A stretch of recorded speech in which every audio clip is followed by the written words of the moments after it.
ఈరోజు స్తుతి ఆరాధన. తండ్రి, కుమార, పరిశుద్ధాత్మ నామములో ఉన్న త్రియేక దేవుడవైన యేసుక్రీస్తు ప్రభువా, నీకు స్తోత్రములు.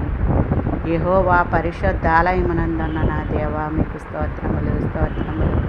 యెహోవా బలమును ప్రసిద్ధి చేయు ఆకాశ విశాలమందున్న మా తండ్రి, మీకు స్తోత్రములు. యెహోవా మహత్యమును బట్టి స్తోత్రములు. యెహోవా మహాప్రభావమును బట్టి స్తోత్రములు. యెహోవా పరాక్రమ కార్యములను బట్టి స్తోత్రములు. యెహోవా తంబురతోనూ, శతారాతోనూ, నాట్యముతోనూ, తంతి వాయిద్యములతోనూ, పిల్లన గ్రోవితోనూ, స్వర మండలముతోనూ మీకే వందనములు, స్తుతులు, స్తోత్రములు. తాళములతో, గంభీర ధ్వని గల తాళములతో మీకే వందనములు, స్తుతులు, స్తోత్రములు. యెహోవా రాజ్యము చేయుచున్నాడు, ప్రభావమును ఆయన వస్త్రముగా ధరించుకుని నాడు. ఆయన బలము ధరించి బలముతో నడుము కట్టుకుని నాడు. భూలోకము కదల